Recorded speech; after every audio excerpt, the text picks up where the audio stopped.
Good morning, children. Today I will teach you Civics Chapter 3. What is government?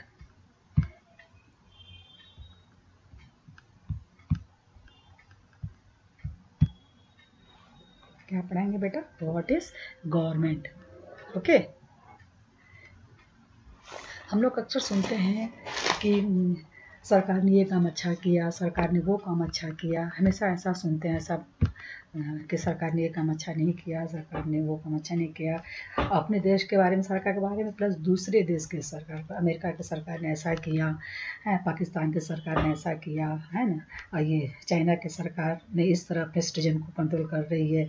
ये सारी सुनते रहते हैं सरकार के बारे में। यानी सरकार का मतलब क्या होता है ना। देखिए, दुनिया में इतने सारे देश हैं, हाँ, और हर देश में बहुत सारे लोग रहते हैं।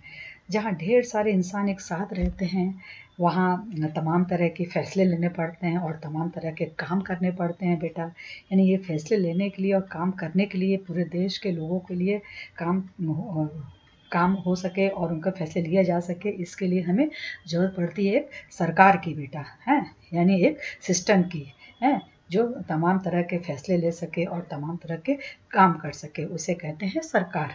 अब आप कहेंगे कौन से फैसले लेने पड़ते हैं और कौन से काम करने पड़ते हैं, उसके बारे में पढ़ेंगे। जैसे every country needs a government to make decision and get things done. जैसे हर कंट्री को एक फैसला लेना पड़ता है भाई काम करने के लिए। This can be decision about where to build roads and schools. उनका क्या फैसला होता है, क्या वो डिसीजन लेते हैं कि सड़कें कहाँ बनवाने हैं, स्कूल कहाँ कहाँ बनवाने हैं, और how to reduce the price of onions when they get too expensive, और ways to increase the supply for electricity, है ना बेटा। और मैंने कि और ये ओनियन के जो प्राइस बढ़ रहे हैं, आपके ओनियन के प्राइस जो बढ़ रहे हैं, उसको भी कम करना, ये किसका ड्यूटी बनता है? सरकार का है। तो ओनियन का प्राइस कैसे बढ़ता है? मतलब मार्केट में ये प्याज आपके कम आ रही है बेटा, तो ये सरकार का ही ड्यूटी बनता है कि वो ओनियन को कम कर सके। जैसे टाइम टाइम पे प्याज की कीमतें बढ़ती जाती हैं, तो ये कैसे कम हो सकती है? ये सरकार इसका कम कर, या तो सरकार अपने टैक्स कम करे, है, या तो फिर दूसरे देशों से अपना ओनियन मंगाए, है ना बेटा। यानी इकोनॉमिक्स पॉलिसी जो सरकार के लिए, ये एक एग्जाम्पल है प्याज का, है ना। ये कहा गया है कि ये भी फैसला जो है प्याज का ज़्यादा है, ये कम करने का फैसला कौन लेता है बेटा? सरकार। मैंने इकोनॉमिक्स, ये प्याज का उदाहरण देकर बेटा इकोनॉमिक पॉलिसी समझा रहा है कि कैसे ये ड्यूटी बनता है सरकार का कि उसको कैसे रिड्यूस किया जा सके प्राइस को। और क्या कह रहा है बेटा? और ये कह रहा है कि increase the supply of electricity, और पूरे देश में सबको बिजली की सप्लाई हो, इसका भी ड्यूटी किसको बनता है? सरकार का। और इलेक्ट्रिसिटी कैसे बनाई जा सके, है ना, और कैसे लोगों को पूरा सप्लाई किया जा सके, सब ड्यूटी किसका होता है बेटा? सरकार का। The government also takes action on many social issues. For example, it has several programs to help the poor. देखिए बेटा, केवल हमारे देश में गरीब लोग नहीं हैं, और भी देशों में गरीब लोग भी हैं, सब जगह गरीब लोग हैं। तो उनके वेलफेयर के लिए सोशल प्रोग्राम कराए जाते हैं, बहुत ढेर सारे प्रोग्राम होते हैं, जैसे कि उनका जीवन लाइफ थोड़ा सा अच्छा हो सके, है ना, उनको थोड़ा हेल्प मिल सके। It does other important things such as running postal and railway service. और भी क्या सरकार का ड्यूटी बनता है बेटा कि वो ये postal service and railway service भी सर्विस चलाना, ये भी किसका ड्यूटी बनता है? सरकार का बनता है बेटा। ये भी सरकार का ही काम है ना बेटा। मैंने बता रहा है कि सरकार के क्या क्या काम है, उसको बताने की कोशिश कर रहे हैं। सेकंड क्या कह रहा है? The government also has the job of protecting the boundaries of the country and maintaining peaceful relation with other countries. देखिए, अब किसी भी देश की जो सरकार होती है, वो सरकार का भी ये काम होता है कि उस देश की सीमाएं को वो प्रोटेक्ट करे, है ना बेटा, है ना। माने उनके बाउंड्री का वो हिफाजत करे, उसकी रक्षा करे। और क्या करे? And maintaining peaceful relation with other countries, और जो दूसरे कंट्री हैं उनके लोगों के साथ भी पीसफुल वातावरण, शांतिपूर्ण वातावरण बनाए रखे। ये भी किसका ड्यूटी बनता है बेटा? सरकार का। माने उस देश की सरकार जो होती है, उस देश के सरकार के लिए काम होता है कि उस देश की सीमाओं को वो प्रोटेक्ट करे बेटा, हाँ, उसकी सुरक्षा करे, और देशों के लोगों के साथ भी वो शांतिपूर्ण वातावरण बनाए रखे। समझ गए? It is responsible for ensuring that all its citizens have enough to eat and have good health facilities. और सरकार का ये भी काम है कि उसके देश के लोग को इनफ खाने का भोजन मिले बेटा, जो देश के लोग हैं उनके लिए खाने के लिए अच्छा सा भोजन मिले उनको है, और and have good health facilities, और अच्छे हेल्थ की फैसिलिटीज़ भी होने चाहिए, जैसे कि हॉस्पिटल चलाए जहाँ गरीब लोगों को कम पैसे में अच्छा इलाज हो सके, उनको अच्छा सब चीज़ उनका ट्रीटमेंट हो सके बेटा, समझ गए। When there are natural disaster like the tsunami or an earthquake, it is the government that mainly organize aid and assistance for the affected people. और बेटा जब जैसे नेचुरल डिजास्टर मतलब प्राकृतिक आपदाएं आ जाती हैं जैसे आ जाती हैं तो किसी चीज़ में मदद करना है, एंड असिस्टेंट मतलब क्या, सहायता करना, माने जो लोग जैसे कैसे प्राकृतिक आपदाएं क्या है, जैसे आपको मान लीजिए सुनामी आ गया, तूफान आ गया, ये अर्थक्वेक हो गया है ना बेटा, कहीं कहीं बाढ़ आ जाते हैं, कहीं कुछ हो जाते हैं, तो उसको सहायता करने के लिए, उस जगह को हेल्प करने के लिए किसका ड्यूटी बनता है, वहाँ के लोगों की हेल्प हो सके, उनको सहायता मिल सके, ये सब किसका ड्यूटी बनता है बेटा, सरकार का होता है ना, कि उसमें वो भी मदद करे सरकार। If there is a dispute और someone has committed a crime, you find people in a court, courts are also part of the government. अब देखिए जो ये कोर्ट है ये भी गवर्नमेंट का एक हिस्सा है, इसमें भी लोगों को न्याय मिल सके सबको अच्छे से, इसका भी ड्यूटी किसका बनता है, सरकार का। तो जो कोर्ट है वो भी सरकार का हिस्सा है बेटा, समझ गए। Perhaps you are wondering how governments manage to do all this thing and why it is necessary for them to do so when human beings live and work together, there needs to be some amount of organization so that decision can be made। देखिए बेटे जहाँ इतने सारे इंसान लोग रहते हैं एक साथ काम करते हैं तो उनकी ये आराम से ये सारी चीज़ हो सकें, इसके लिए क्या होता है बेटा, जरूरत होती है एक ऑर्गेनाइजेशन की जरूरत पड़ती है बेटा, हैं, और इसी ऑर्गेनाइजेशन को क्या कहते हैं, हम सरकार कहते हैं बेटा, समझ गए। तो so that decision and that can be made, माने जिससे कि वो अच्छे से फैसले ले सके, सबका काम स्मूथली अच्छे से हो सके, है ना। नेक्स्ट क्या बता रहा है, some rules have to be made that apply to everyone. For example, there is a need to control resource and protect the territory of country so people can feel secure.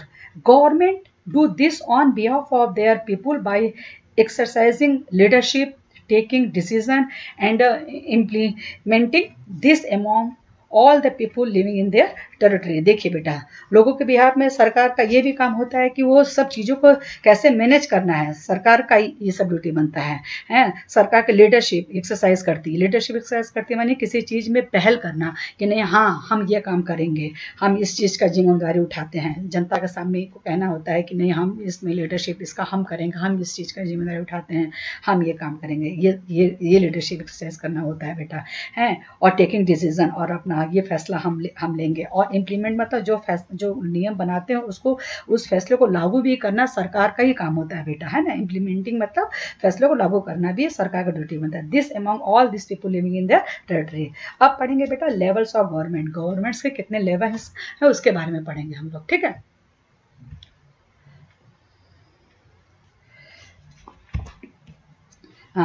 Now that you know that the government is responsible for so many different things, can you think of how is managed to all this, to do all this?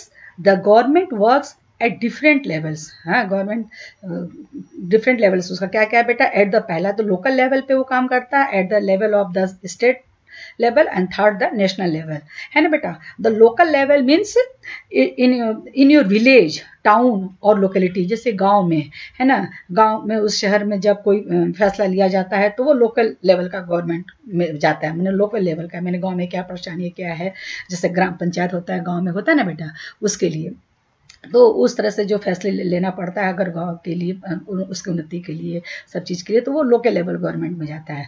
और state level का क्या होता है बेटा, मान लीजिए एक state में, state level would mean that which covers an entire state like Haryana और Assam and the national level. देखिए स्टेट लेवल में क्या होता है, मान लीजिए एक स्टेट में कोई चीज़ आपका समाप्त हो गया तो आप वहाँ की सरकार को है कि वो दूसरी स्टेट के सरकार से अपना सामान मंगाए, या मेरे यहाँ स्टेट पर कुछ ज़्यादा सामान हो गया तो वहाँ पे उस स्टेट में भेजे, वहाँ से फिर इस स्टेट में, मतलब जो स्टेट लेवल का जो वर्क होता है बेटा वो ये जो होता है वो स्टेट लेवल गवर्नमेंट के अंदर में आता है, उसका वो ड्यूटी बनता है कि हमारे स्टेट में क्या कम हो रहा है, हम उसका जो जिम्मा लेते हैं कि दूसरे स्टेट से उसको मंगाना है, जैसे हरियाणा असम स्टेट है बेटा।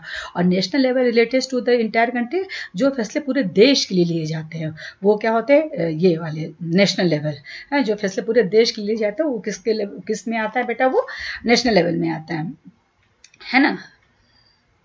Learn in this book you will be read about how local level government functions, and when you go into the next few classes you will learn about how government function in the state and centralized। देखिए बेटा, जो ये national level होता है कि सरकार जो होती है वो दिल्ली से चलती है ना, और वहाँ के पार्लियामेंट से चलती है। इस तरह से हम लोग क्या जाने कि इसके गवर्नमेंट के कितने लेवल होते हैं, 3 लेवल होते हैं, लोकल लेवल, स्टेट लेवल और नेशनल लेवल। समझ गए? यानी सरकार गांव-गांव तक पहुंचती है, गांव से लेकर फिर स्टेट तक पूरे देश में। इस तरह सरकार का पूरा कोऑर्डिनेशन बना रहता है, बना कर रखती है कि सारे काम स्मूथली हो सके। समझ गए? देखिए दिखा रहे हैं सब स्टेट्स।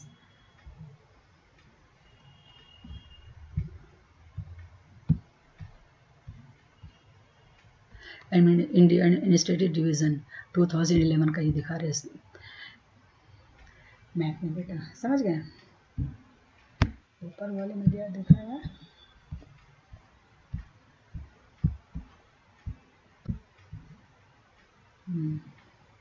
इंडिया पॉलिटिकल मैप, इसको आप देख सकते हैं कितने स्टेट हैं, क्या क्या है, सब इसके बारे में इस मैप में है बेटा। इंडिया पॉलिटिकल मैप है। ओके, नेक्स्ट आते हैं हम लोग हैं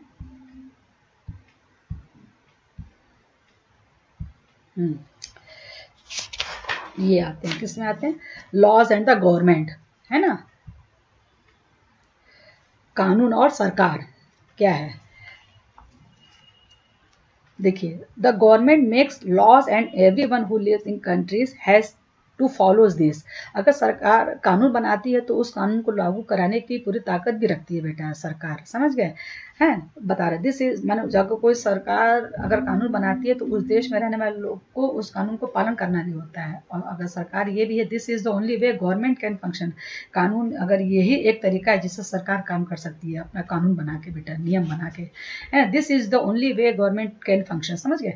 just like the government has the power to make decision, similarly it has the power to enforce it decision. अगर वो कानून बनाती है तो उसको लागू कराने की भी शक्ति, जो ताकत वो रखती है सरकार। फॉर एग्जाम्पल, जैसे there is a law that says that all person driving a motor vehicles है, motor vehicles must have a license. देखिए मैंने ये सरकार ने क्या नियम बनाया कि जितने लोग ये मोटर व्हीकल्स चलाते हैं उनके लिए क्या होता है, उनके लिए लाइसेंस उनके पास होना चाहिए। अगर वो कार ड्राइव करते हैं, मोटर व्हीकल्स चलाते हैं, तो उनके लिए लाइसेंस होना चाहिए बेटा। Any person caught driving a vehicles without a license can either be jailed और fined a large sum of money. अगर बिना लाइसेंस के कोई अगर गाड़ी चलाता है बेटा तो उसको क्या हो जाएगा, उसको जेल में डाला दिया जाएगा, और उसके साथ या तो ये लगेगा, क्या बोलता है, चार्ज लगेगा, कुछ पैसा भी उसमें लेते हैं, वो फाइन लगाते हैं। यानी कहने मतलब कि अगर सरकार ने नियम बना दिया है कि गाड़ी चलाना है तो आपके पास लाइसेंस होना चाहिए।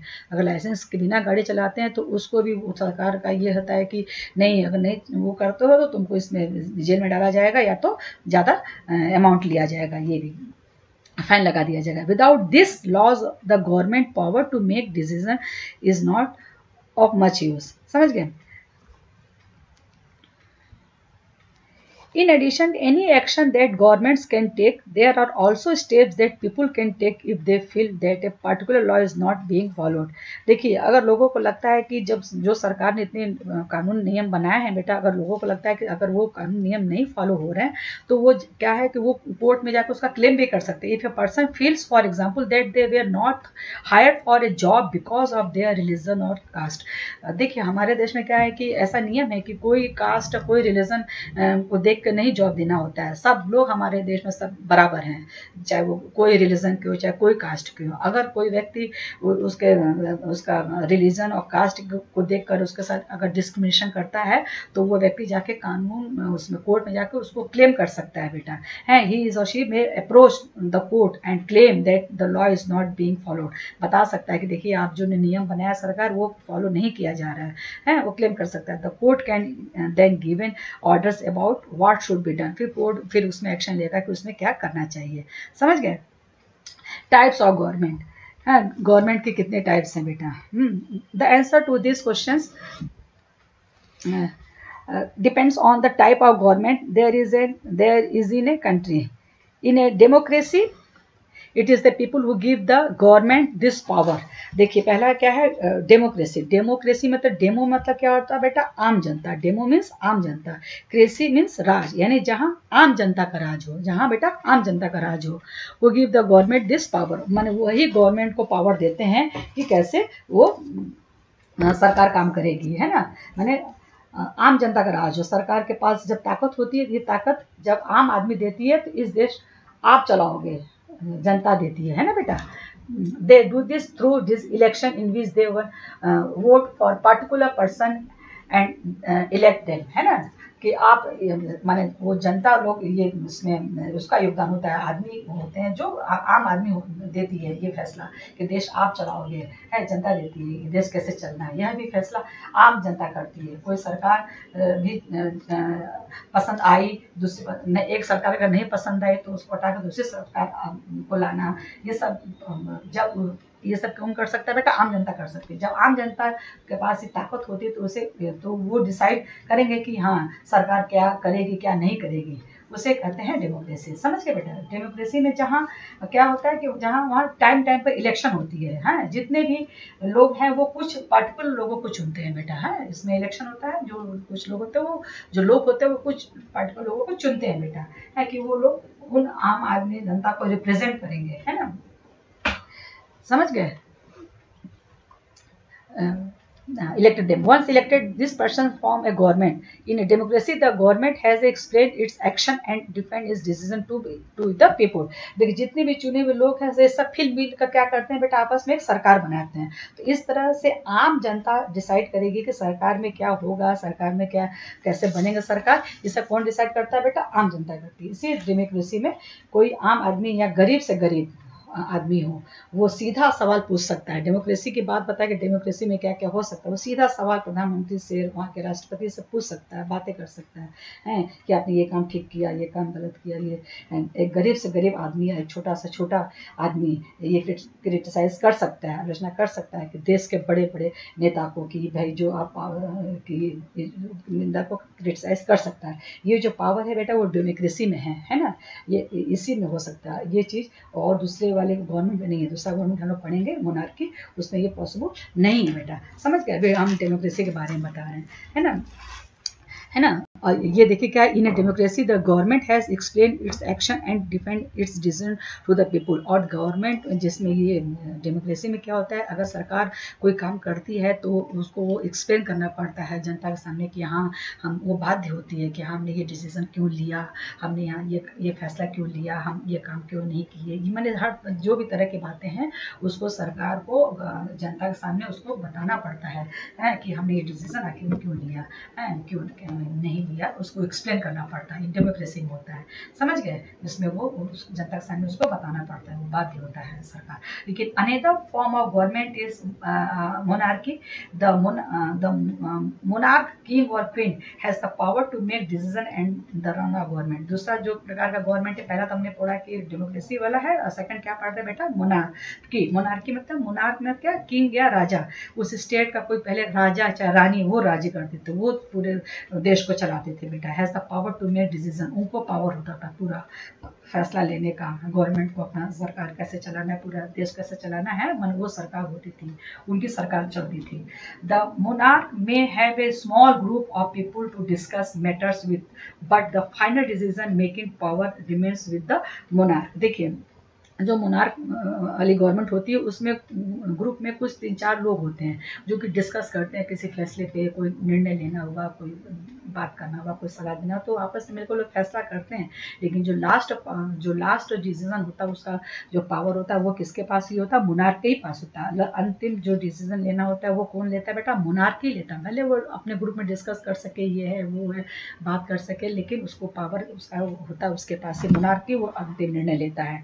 Unlike unlike in democracy kings and queens do not have to explain their action और defend the decision they take. देखिए दोनों में मेन डिफरेंस क्या है, मोनार्की में और गवर्नमेंट में, सॉरी ये डेमोक्रेसी में और मोनार्की में। डेमोक्रेसी में देखिए गवर्नमेंट बाध्य होती है कि हाँ तुमने हमने ये काम क्यों लिया, क्यों हमने ये काम किया, वो जनता को एक्सप्लेन करती है। लेकिन इसमें मोनार्की में इसमें ये सरकार ये नहीं बाध्य होती है कि वो एक्सप्लेन करे कि हमने ये काम क्यों किया, हमने ये फैसला क्यों लिया, उसको ये बताने की जनता को जरूरत नहीं होती है। अगर मान लीजिए कोई भूले भटके से कोई आम आदमी अगर पूछ लिए तो समझ लीजिए उसका तो फिर क्या होगा, तो आप जानते वो इस तरह का उसमें नहीं था कि वो लोग ऐसा कुछ बात पूछ सके। लेकिन डेमोक्रेसी में ये सब है बेटा।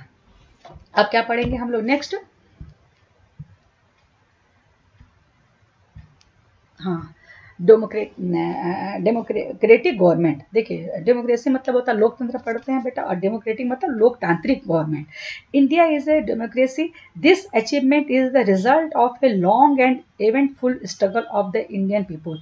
देखिए इंडिया हमारा एक लोकतंत्र देश है, और यह अचीवमेंट जो हमको मिला है हमारे देश के लिए, ये बहुत परिश्रम, बहुत मेहनत करके, बहुत उतार चढ़ाव इंडिया ने देखा, उसके बाद ये आया है हमारे देश में, डेमोक्रेसी मिला है हमको। समझ गए बेटा?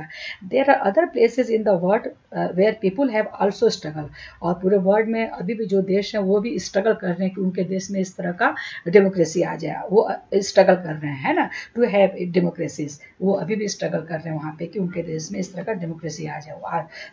You now know that the main features of a democracy is that the people have the power to elect their leaders. इसमें देखिए पावर होता है कि वो आप अपने किसी लीडर को चूज कर सकते हैं। So in a sense a democracy is the rule by the people.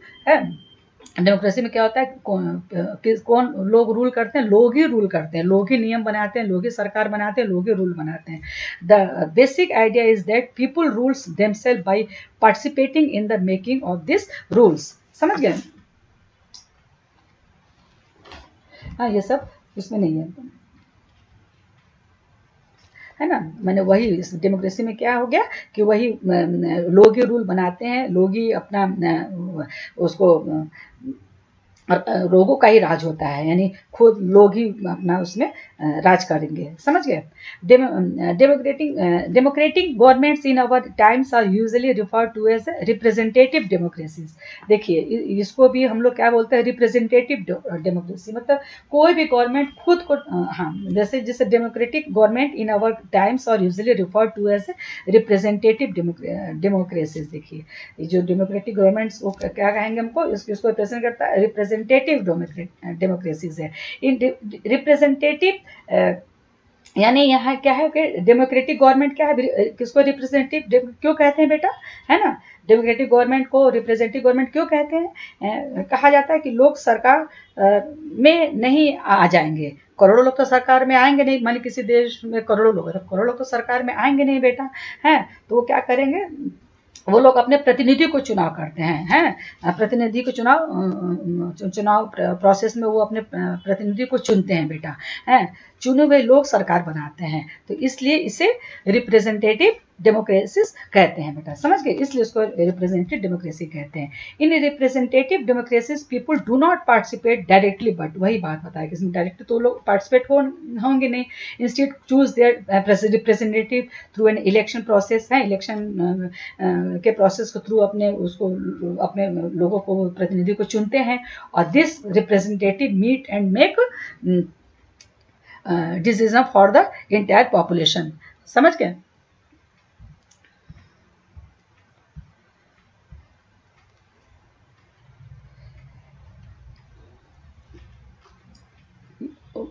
है ना। एंड वो लोग जो चुने हुए लोग होते हैं वही मिलकर सरकार बनाते हैं, और इसीलिए उनको क्या कहते हैं बेटा, जो चुने हुए लोग आके मिलकर सरकार बनाते हैं, इसलिए इसको क्या कहते हैं, रिप्रेजेंटेटिव डेमोक्रेसीज कहते हैं। समझ गए?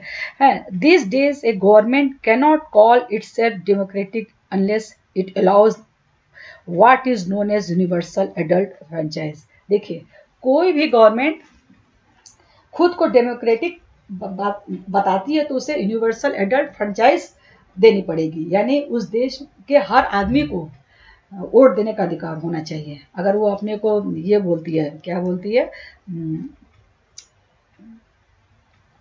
ये अपने कोई भी गवर्नमेंट अगर खुद को डेमोक्रेटिक बताती है ना, तो उसको क्या देना पड़ेगा, उस देश के जितने एडल्ट मतलब 18 साल के ऊपर जितने व्यक्ति हैं उनको वोट देने का अधिकार होना चाहिए बेटा, समझ गए।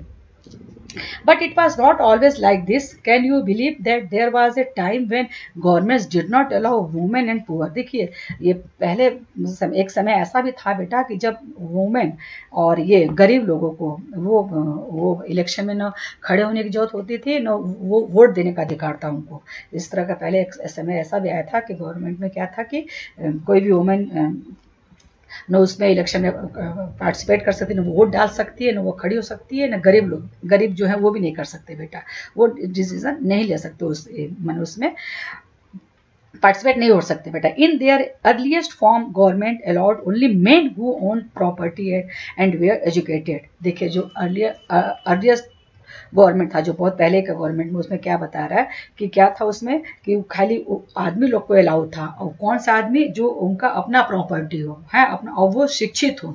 मतलब 3 बात होनी चाहिए, पहले बात तो आदमी होने चाहिए, प्लस उनका अपना प्रॉपर्टी होना चाहिए, और प्लस वो शिक्षित होना चाहिए, तभी वो वोट दे सकते हैं बेटा, है ना। Also own property and were educated to vote. This mean that women, the poor, the propertyless and the uneducated they are not allowed to vote. इस तरह से क्या हुआ बेटा, जो गरीब लोग हैं और जो वुमेन हैं और जो जिनके पास प्रॉपर्टी नहीं है, वो लोग को अलाउड नहीं था कि वो वोट दे सके। यानी अगर देखा जाए देश की आबादी को देखा जाए तो अगर वुमेन को हटा देंगे तो आधी आबादी तो जनसंख्या ऐसी कम हो गई है, और फिर आधी आबादी में 90% लोग तो गरीबी हैं, तो 10% बचे लोग, और 10% में कितने लोग एजुकेटेड हैं, यानी जो गिने चुने ही लोग कुछ होते हैं जो कि सरकार चलाते हैं, हर फैसले लेते हैं बेटा, है। इस तरह की बातें बता रहे हैं, मैंने पहले इस तरह से होता था, है ना। This mean that women, the poor, the property less जो है वो अनएजुकेटेड, जो अशिक्षित है, वो लोग को अलाउ नहीं था वोट देने का बेटा। The country was govern by the rules and regulation that this few main made, मतलब बहुत कमी गिने चुने ही लोग होते थे, समझ गए। In India before independence only a small minority was allowed to vote and they therefore came together to determine the fate of the majority. India में भी सिर्फ गिने चुने लोग वोट देने का अधिकार था, समझ गए बेटा। पहले फिर several people including Gandhiji were shocked at the unfairness of this practice and demanded that all adults have to write the vote। देखिए जब इस तरह की बातें होने लगी तो फिर ये गांधी जी और कुछ ये फ्रीडम फाइटर्स, उन्होंने देखा कि ये तो बड़ा देश का अन्याय हो रहा है कि भाई गरीब लोग नहीं वोट दे रहे हैं, जो वुमेन है वो नहीं दे रहे, जिनके पास प्रॉपर्टी नहीं वो वोट नहीं दे रहे हैं। तो ये बहुत देख के गांधी जी बहुत शॉक्ड हो गए, उनको अच्छा मैंने बहुत शॉक्ड हुए कि ये तो बहुत अच्छा नहीं चल रहा है, ये सब प्रैक्टिस अच्छा नहीं हो रहा है। तो उन्होंने क्या डिमांड किया कि नहीं, जो हमारे एडल्ट हैं, जो 18 ईयर्स के हैं, 18 ईयर्स के ऊपर के हैं जो है, उनको वोट देने का अधिकार होना चाहिए। This is known the universal adult franchise. इसी को हम क्या बोलते हैं, यूनिवर्सल एडल्ट फ्रेंचाइज बोलते हैं बेटा, है। Writing in the general Young India in 1931, Gandhiji said, I cannot possibly bear the idea that a man who has got wealth should get the vote, but a man who has got character but no wealth or literacy should have no vote, or that a man who honestly works by the sweat of the broad day in and day out should not have the vote for the crime of being a poor man, है ना बेटा। अब इस तरह का vote देने की बात है। अब जब वोट देने की बात है तो अब वोट्स फॉर वुमेन पढ़ेंगे हम लोग, वोट्स फॉर वुमेन। ये देखिए यहाँ पे, देखिए कैसे गांव में वोट दे रहे हैं वहाँ पे, है ना, वोट देने गए हैं वो। अब पढ़ेंगे हम ये वाला बेटा पोर्शन, हाँ, वोट्स फॉर वुमेन, समझ गए। Now where in the world have government willingly shared power all over Europe and USA, women and the poor have had to fight for participation in government. Women's struggle to vote got stemmed during the First World War.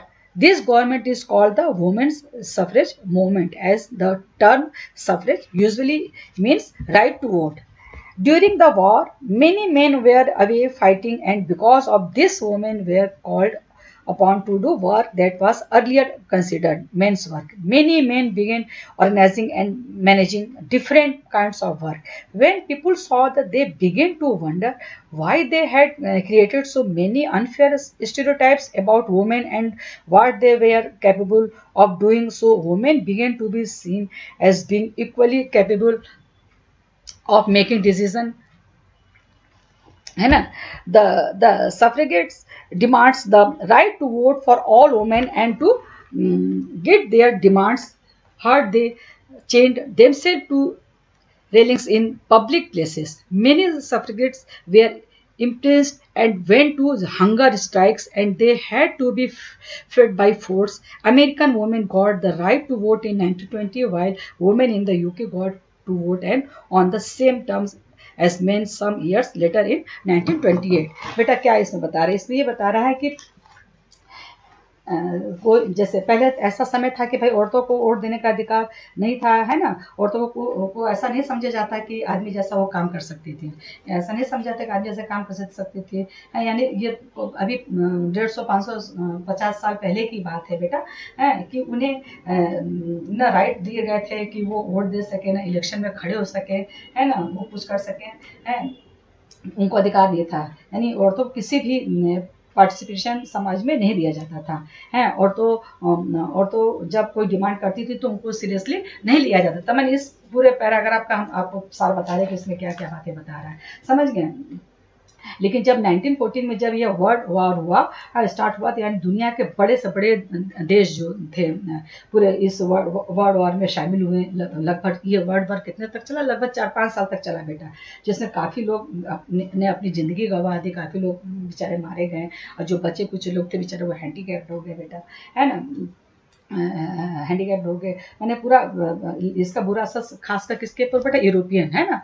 Now the world war government will give shared power all over European country पर पड़ा. जितने आदमी थे वो बेचारे मर चुके थे, और जो बचे कुचे थे वो हैंडीकैप्ड हो गए थे. यानी हेल्दी मैन बहुत कम हो गए थे बेटा, नहीं थे. चूंकि काम तो करना ही था बेटा, इसलिए क्या हुआ कि इसकी वजह से सारे काम जो आदमी करते थे वो सारे काम फिर औरतों को दिए जाने लगा, है. औरतों को दिया जाने लगा, तो औरतों को दिया जाने लगा, तो औरतें ने सारे काम बहुत अच्छे से किए, करने लग गई. और सरकार भी अच्छे से लाने लगी, सारे काम अच्छे से करने लगी. वो मैनेज भी कर सकती थी, सब काम मैनेज कर सकती थी, सब काम अच्छे से करती थी बेटा. यानी ये सब काम देख के कि भाई औरतें कितना अच्छा काम कर रही है, सब कैसे मैनेज कर रही है, ये सब देख के आदमी लोग बहुत हैरान हो गए, हैं, कि अरे कितना अच्छा ये लोग काम कर रहे हैं. तो उन्होंने सोचा कि आदमी ने खामोखा एक स्टेरियोटाइप बना लिया था कि भाई औरतें ये काम नहीं कर सकती, वो काम नहीं कर सकती, है ना.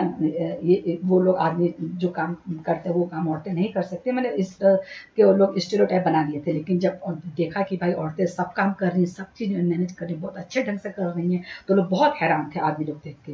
यानी औरतें सब काम कर सकती हैं जो आदमी भी कर सकते हैं, ये सब देख के बहुत हैरान थे बेटा, है. तो यहाँ से क्या हुआ? यहाँ वाला देखिए, ये वाला. So women began to seen as being equally capable of making decision. तो फिर यहाँ से क्या हुआ बेटा?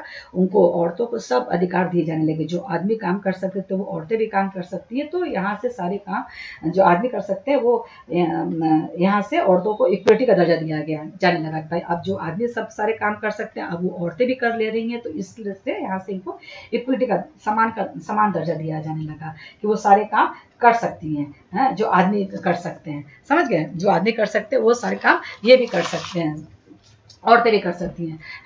अब जो औरतों का स्ट्रगल या वोट देने का जो अधिकार है बेटा, उसके लिए उस स्ट्रगल को क्या कहते हैं? वुमेन्स सफरेज मूवमेंट, है ना. ये देखिए, जब फर्स्ट वर्ल्ड वॉर हुआ, this movement is called the women suffrage movement, है ना. इस तरह से वुमेन सफरेज मूवमेंट कहते हैं. जब औरतों को महसूस होने लगा कि वो सारे काम जो आदमी कर सकते हैं वो भी कर सकते हैं, तो यानी हम सब बराबर हैं, तो आदमियों के बराबर है, तो जो मूवमेंट था, उस औरतों ने ये डिमांड करना शुरू किया कि हमें भी वोट देने का अधिकार चाहिए, हमें भी वोट देने का अधिकार मिले, है. ये इस मूवमेंट को स्ट्रांग होने लगा. तो इस मूवमेंट को क्या कहने लगे? वुमेन सफरेज मूवमेंट कहने लगे बेटा. फिर सरकार ने इस मूवमेंट को बहुत दबाने की कोशिश की. भाई कोई भी सरकार इतना आसानी से अपना ताकत दूसरे को नहीं देना चाहेगा, उसको दबाने की बहुत कोशिश की. लेकिन फिर भी इस मूवमेंट को सरकार देश दबा नहीं पाई, है ना. सरकारें दबा नहीं पाई थी, है ना, नहीं दबा पाई. और क्या हुआ? सरकार ने इस वुमेन को दबा नहीं पाई और उसने औरतों को ये अधिकार दे दिए कि हाँ भाई आप भी वोट दे सकते हैं, इलेक्शन में आप भी खड़े हो सकते हैं, इलेक्शन में आप खड़े हो सकते हैं, आप वोट दे सकते हैं। इसलिए American women got the right to vote in 1920। American औरतें जो थी उनको अधिकार वोट कर कब मिला बेटा 1920 में। और जो कि while women in the UK means United kingdom got the vote, वहाँ की औरतों को अधिकार कब मिला बेटा 1928 में, है ना। इस तरह से लेकिन हमारे इंडिया में जब हमारा देश आज़ाद हुआ था तभी से हमारे देश के औरतों को वो सारे राइट्स दिए गए थे जो हमारे देश के कॉन्स्टिट्यूशन की तरफ से था बेटा। इस तरह से हमारे देश में इस तरह का कोई वो नहीं था, भेदभाव नहीं था। हमारे औरतें जब से देश हमारा आबाद हुआ, आज़ाद हुआ, तब से सब अधिकार औरतों को दिए जाने लगा बेटा। समझ गए? Understood student?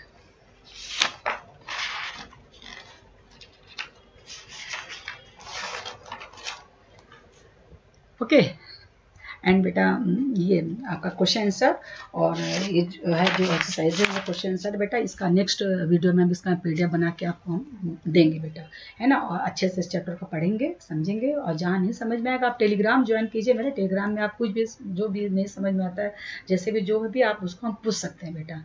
समझ गए? इसी